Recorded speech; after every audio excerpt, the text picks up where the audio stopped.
નમસ્કાર મિત્રો, હું છું ધનજીભાઈ ગઢિયા, કવિ મોગલી અને આંતરરાષ્ટ્રીય સંગીતકાર જુનાગઢ ગુજરાતથી.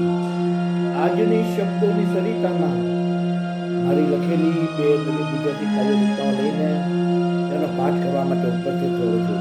તો મિત્રો, આ કાવ્ય રચનાનું રચના કરવા માટે આપ સૌ સાહિત્ય પ્રેમીઓનું આજની શબ્દોની સરિતામાં હું હાર્દિક સ્વાગત કરું છું. હવે મિત્રો, આજની પ્રથમ કવિતાનું ટાઇટલ છે તારી નજરમાં. હું આ કવિતાના શબ્દો આપને સમક્ષ પ્રસ્તુત કરું છું. આપ તેને પ્રેમથી સાંભળો. ઢળતી સંધ્યાએ આજે તું મુજને મળી, તુજને જોઈને જરા પણ ખુશી ન થઈ.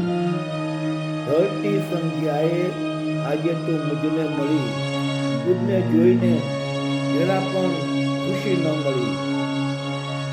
મુજને છોડીને તું ક્યાં ચાલી ગઈ હતી, તારો દીવાનો બનીને મેં તુજને શોધી હતી.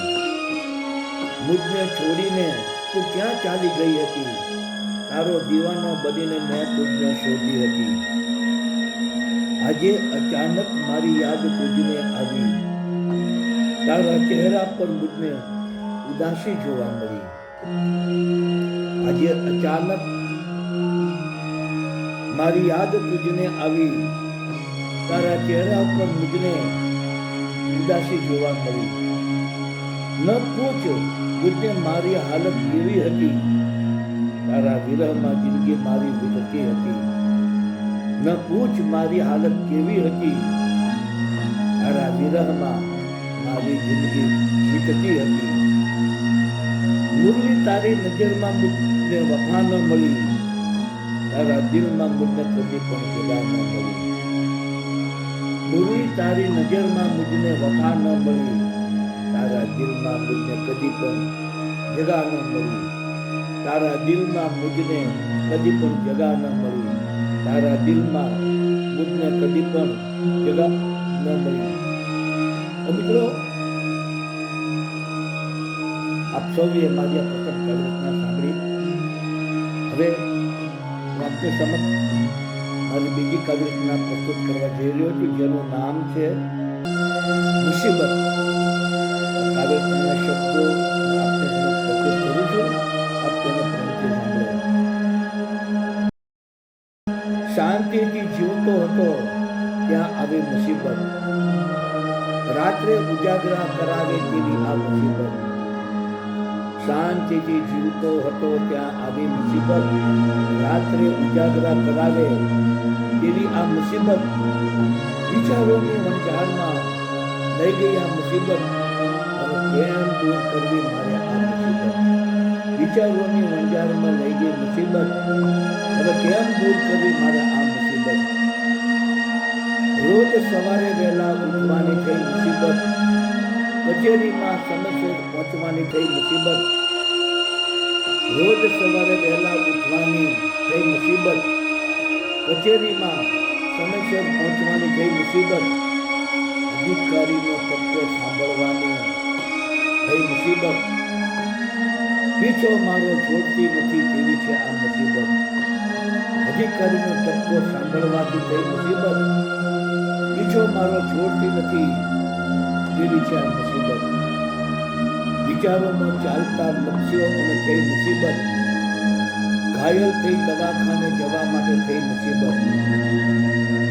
વિચારોમાં ચાલતા લક્ષ્યો અને થઈ મુસીબત. ઘાયલ થઈ દવાખાને જવા માટે થઈ મુસીબત.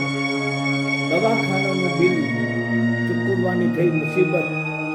પત્નીને કેમ સમજાવીશ એની થઈ મુસીબત. દવાખાનાનું બિલ ચૂકવવાની થઈ મુસીબત. પત્નીને કેમ સમજાવીશ એની થઈ મુસીબત. કોઈને પણ કહી ન શકાય તેવી આ મુસીબત. જીવન મારું પાયમાલ કરે તેવી આ મુસીબત. કોઈને પણ કહી ન શકાય તેવી આ મુસીબત. જીવન મારું પાયમાલ કરે તેવી આ મુસીબત. મુસીબતના ચક્કરમાં ફસાઈ ગયો છું બોલી, બહાર નીકળી ન શકાય તેવી આ મુસીબત.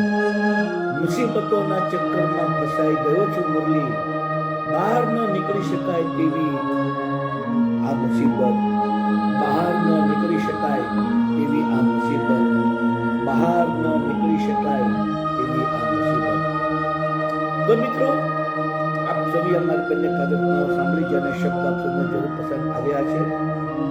મારી તમામ કવિતાના વિડીયો બનાવનારી યુટ્યુબની ચેનલ શબ્દોની સરિતા હિન્દીમાં કહીશું, શબ્દો કી સરિતા આ ચેનલમાં તમામ વિડીયો મેં અપલોડ કરેલા છે અને તેના શબ્દો પણ યુટ્યુબના ડિસ્ક્રિપ્શનના કોલમમાં મેં પેસ્ટ કરેલા છે. તો આપ જરૂરથી મારી કવિતાનો વિડીયો સાંભળો, જુઓ, મારી ચેનલ સબસ્ક્રાઈબ કરો, અને ખૂબ જ કોમેન્ટ આપો, વધુમાં વધુ લાઈક આપો અને આપણા મિત્ર મંડળ અને ગ્રુપમાં શેર કરો.